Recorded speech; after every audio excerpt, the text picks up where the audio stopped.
La guerra civil de 1899 hasta el año 1912 es conocida como la Guerra de los 1000 días, la última guerra del siglo XX.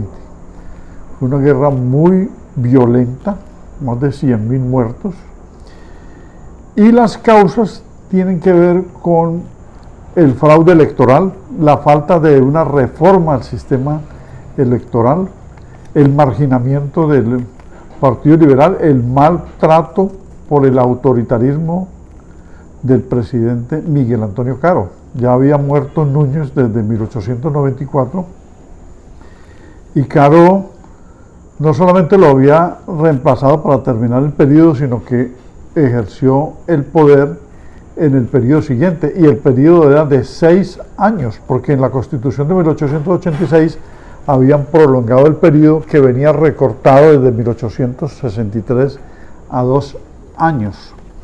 Por lo tanto, los liberales estaban prácticamente arrinconados.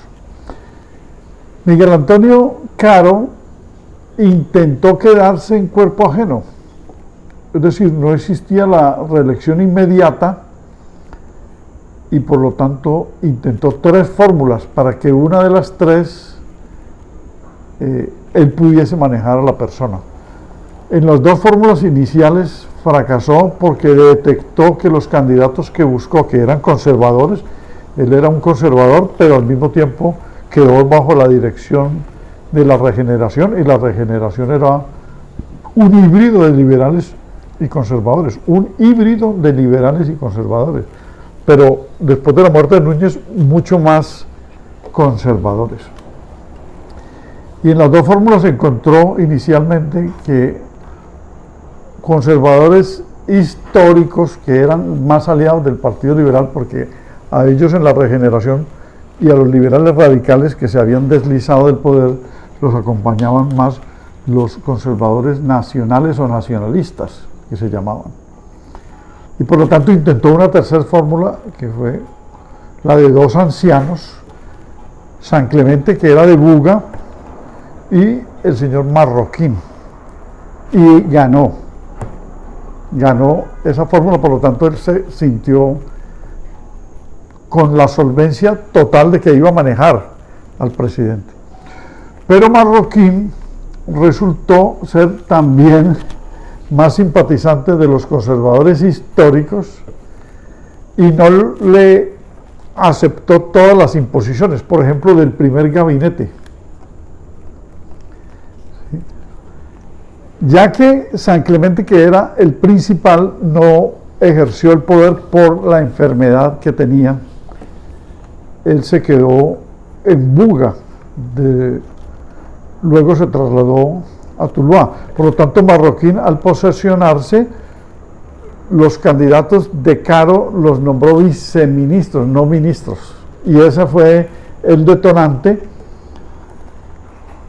más la reforma electoral que propuso Marroquín y la tregua por las 3 guerras anteriores civiles de convivencia o de entendimiento con los liberales, o sea, para evitar una guerra, y la propuesta de reforma electoral. Esto no le gustó a Miguel Antonio Caro, quien entonces procedió a llamar a San Clemente para que viniera a posesionarse como principal e interrumpir la reforma electoral propuesta. El 7 de octubre de 1898, San Clemente anunció que regresaría a Bogotá y que se posesionaría, y en efecto así lo hizo. Lo primero fue decidir no aceptar la prórroga de sesiones del Congreso para discutir el proyecto de reforma electoral que había dejado Caro. Las 2 últimas guerras, la de 1895 y la del 85, habían sido también por fraudes electorales, la imperfección del sistema electoral, entre otras razones. Como no aceptó, la reforma se vio cerrada, clausurada, obstaculizada, y se desató la guerra. Hasta 1899, digamos un año de ejercicio del poder del señor San Clemente, la economía inició la debacle. Ya el precio del café desde 1896 había bajado, pero aquí llegó al punto máximo de rebaja del café, a 8.6 centavos la libra. Vino entonces la crisis en las exportaciones, la industria cafetera decayó, y de otro lado el presidente San Clemente ya estaba despachando desde Anapoima por el clima, o sea, la enfermedad lo agobió, ya no gobernaba en Bogotá sino en Anapoima, que era un clima parecido al de Buga, y se dice que los sellos facsimilares, o sea, la firma como un facsímil que él dejó autorizada, comenzó a ser utilizada profusamente y no se sabía quién gobernaba, es decir, estaban falsificando la firma. En medio de la crisis económica, que tuvo que ver con déficit en el pago de la nómina de los policías y de los militares, de los jueces y de los maestros, de los telegrafistas, y ya el país se movía en comunicaciones por el telégrafo, conllevó a un malestar total,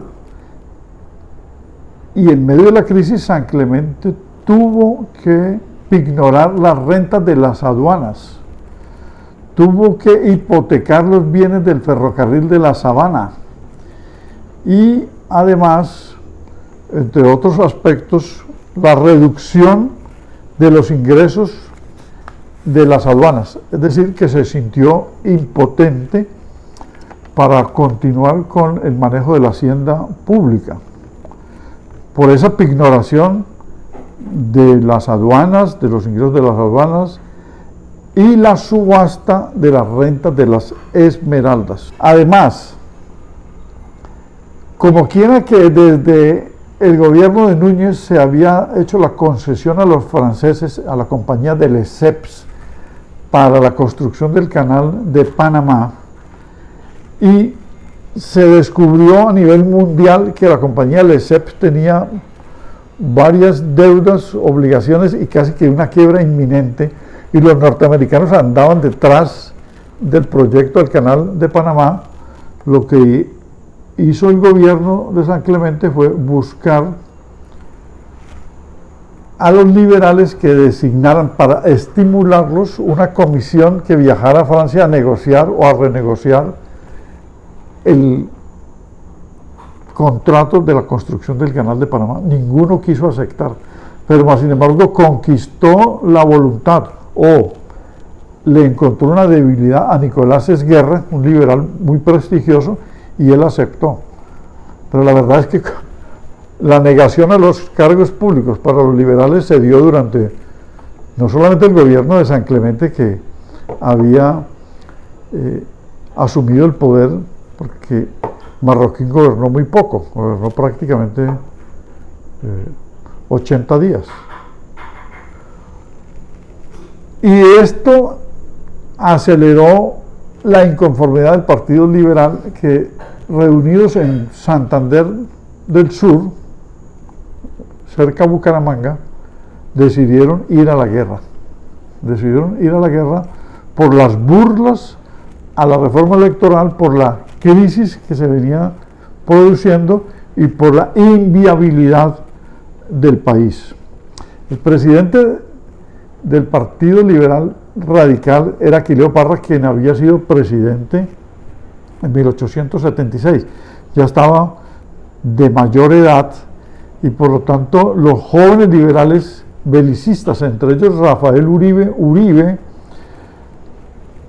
acentuaron la posición de ir a la guerra por la inviabilidad del país, por el autoritarismo de Caro que manejaba al presidente San Clemente, y esto generó entonces un periodo de mayor crisis y acentuó el desatamiento de la guerra.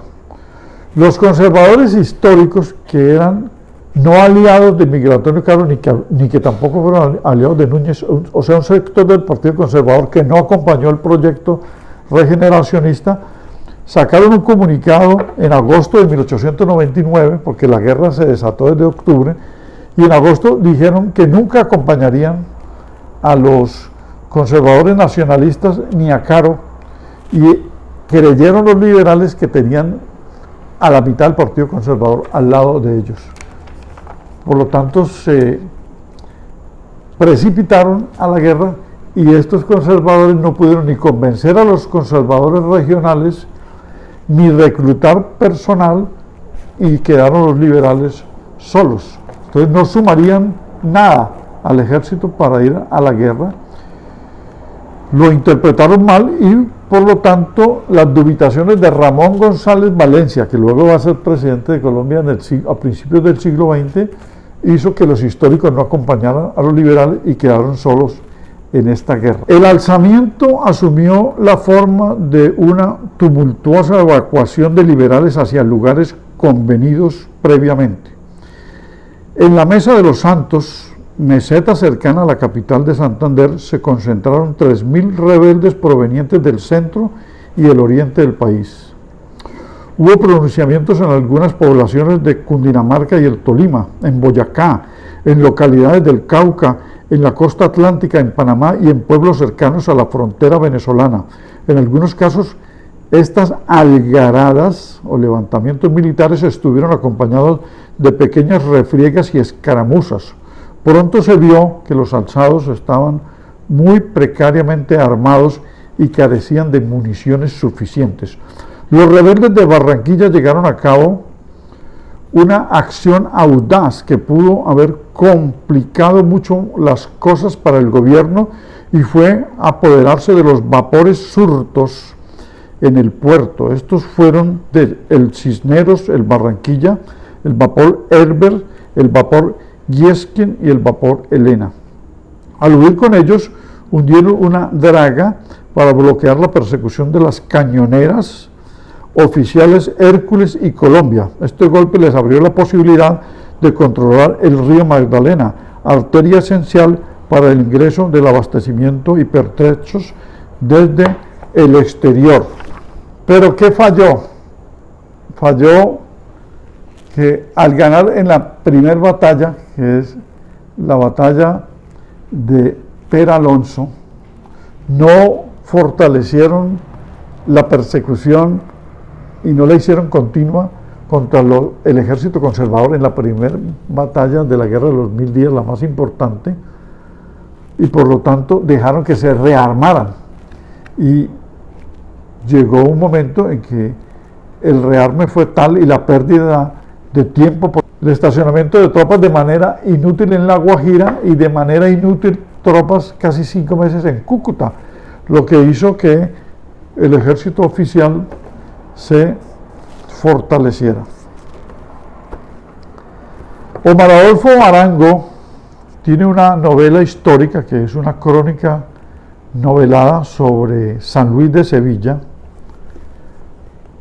que pueden ustedes ver mejor en pantalla, y en uno de los apartes del libro, aludiendo a la guerra de los 1000 días, plantea que los brazos necesarios para trabajar la tierra habían sido reclutados para integrar el ejército, reclutamiento de soldados campesinos, también de artesanos y de estudiantes, y el istmo se había convertido en un campo de batalla, refiriéndose a las tropas acantonadas en Panamá, donde los cultivos habían sido destruidos y el ganado había servido para alimento de las tropas. En pocas palabras, como una consecuencia del centralismo capitalino establecido por el gobierno de Núñez desde su última etapa de gobierno, había sido dejado a su suerte, sin salud y sin educación, sin que se construyeran caminos ni vías de penetración.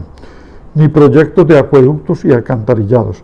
La guerra de los 1000 días había movilizado a 75.000 soldados del gobierno presididos por el conservador José Manuel Marroquín, que había dado ya un golpe a San Clemente, quien no gobernó sino un año, y por lo tanto cambió de actitud, la actitud que tenía férrea en un comienzo de entendimiento con el otro partido para evitar la guerra.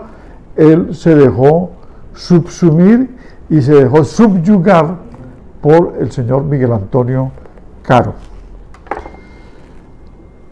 Marroquín, con más de 200 combates que orientó desde el Palacio de la Presidencia y cerca de 100.000 muertos que se produjeron y 150.000 heridos, lo que hizo fue devastar la agricultura, aniquiló la industria naciente, arruinó las finanzas públicas y empobreció a la inmensa mayoría de la nación. Fue cuando Teodoro Roosevelt, el presidente de Estados Unidos, que ya tenía todo preparado para pescar en río revuelto, advirtió: si no dejan la guerra, desembarco los marines e impongo la paz en Panamá. Panamá fue ganado por los liberales en la comandancia de Benjamín Herrera, pero se perdió Panamá por el desembarco de los marines, porque Herrera le ganó al señor Albán, que comandaba las tropas conservadoras. Los marines intervinieron y frenaron la belicosidad, las hostilidades, e impidieron que continuara la guerra. O sea, el sitio más importante, que era Panamá, se perdió por la intervención norteamericana.